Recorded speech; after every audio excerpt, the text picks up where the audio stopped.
Al doctor Bernardo Usay lo conocí alrededor del año 58, tercer año de medicina, y por intermedio de un practicante del hospital donde trabajaba mi padre, me hicieron conexión con el doctor Alfredo Donoso, que trabajaba ya en lo del doctor Bernardo Usay en la calle Obligado 2490. Y yo comencé a trabajar en algo muy preciado al doctor Usay, que era con el sapo, eh, que era una de las herramientas principales que había utilizado él, porque el sapo, por ser un animal de sangre fría, tiene los procesos metabólicos más lentos y es más fácil manejar los cambios que se producen por la acción de la intervención del hombre. Entonces empecé a trabajar con el doctor Donoso en los mecanismos que regulaban el cambio de la piel del sapo, lo que se llama la muda de la piel. Que trabajo que le interesaba a don Bernardo, y él se bajaba muchas veces. Yo trabajaba con Donoso en el subsuelo, bajaba y miraba cómo evolucionaba el tema.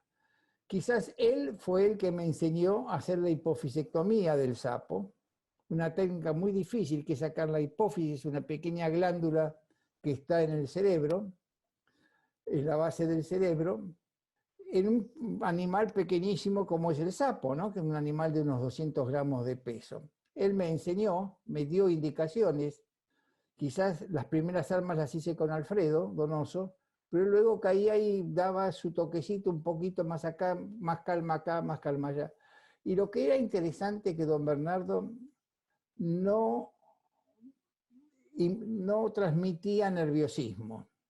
Él estaba atrás, miraba, y uno no se ponía tenso, porque el boss, el hombre más grande, miraba, sino que se sentía más bien, venía una nube de protección sobre uno. Yo trabajaba con Donoso como estudiante. Quizás el entusiasmo por el trabajo y por presentar los resultados, que fueron casi muy originales sobre los mecanismos que regulaban la muda de la piel del sapo, hacían que uno quizás abandonase un poco los estudios, el ritmo de los estudios. Y un día en el pasillo, en el subsuelo, don Bernardo se cruzó y me preguntó en qué año estaba, cómo andaba mi carrera. Yo dije, está bien, qué sé yo, qué sé cuánto.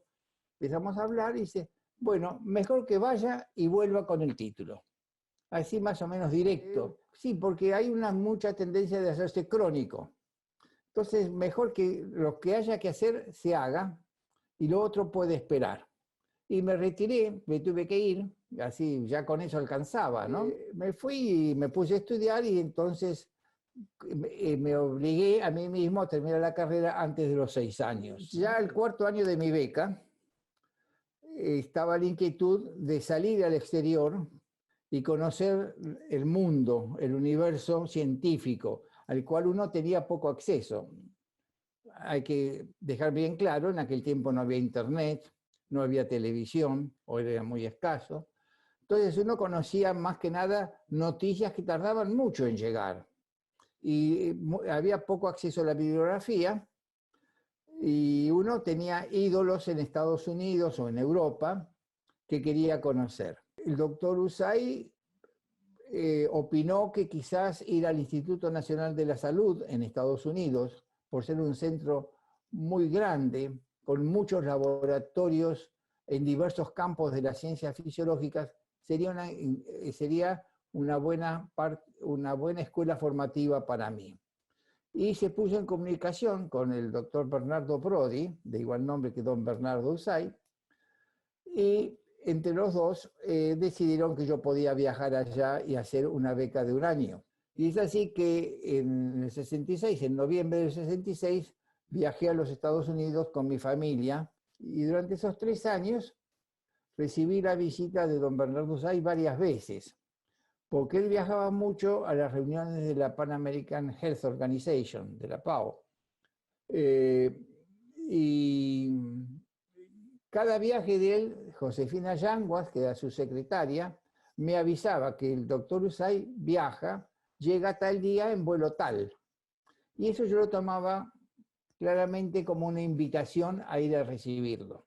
Así que tomaba mi Volkswagen, a veces con mi señora e hija, y lo íbamos a buscar al aeropuerto. Conversábamos cómo iba el viaje, cómo iba el desarrollo de los papers o de los trabajos, qué objetivos tenía mi vuelta a la Argentina, etc.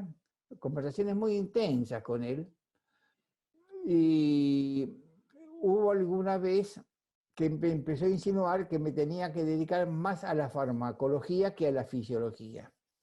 En el concepto de él había que promocionar a la farmacología argentina, había que tratar de agregar gente a los núcleos ya existentes.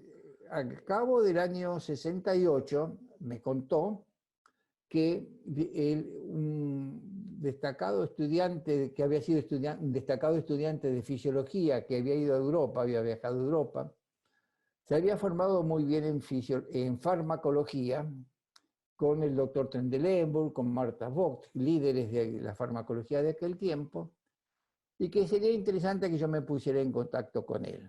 Y entonces fue cuando se fue estableciendo la relación entre el doctor Langer, que era este joven que volvía, y cuando retorné a la Argentina, me incorporé al instituto que le estaba formando bajo la protección de don Bernardo, que fue el Instituto de Investigaciones Farmacológicas, que tuvo un gran desempeño en el desarrollo de la farmacología argentina. Algo muy atractivo de don Bernardo eran los conceptos claros que él tenía sobre diversos aspectos de la actividad científica.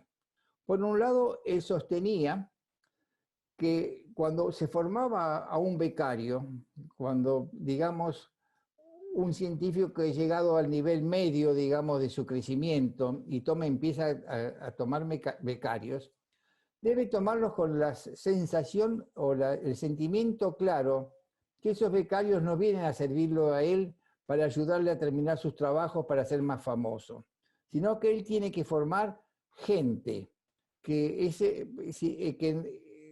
en esa simbiosis entre jefe y becario debe haber una transmisión de conciencia y de conocimientos del director de beca, del formador del becario, a ese becario que le den individualidad,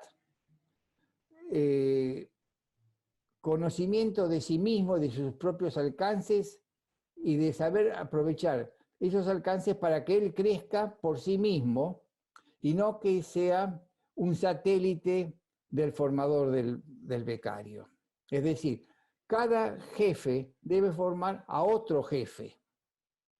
Eso toma 2, 3, 4 años, pero la búsqueda es buscar más soles que alumbren el campo científico y no un gran sol con muchos satélites alrededor.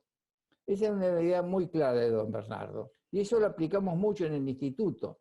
Del instituto han salido gente muy capaz y que ha tomado valores, decanatos, direcciones de otros institutos. Es decir, hay una gran... lo que se trató de hacer el instituto, siguiendo esas líneas de don Bernardo, es formar gente que sea nuevos núcleos de investigación. Fue muy interesante la enseñanza de él.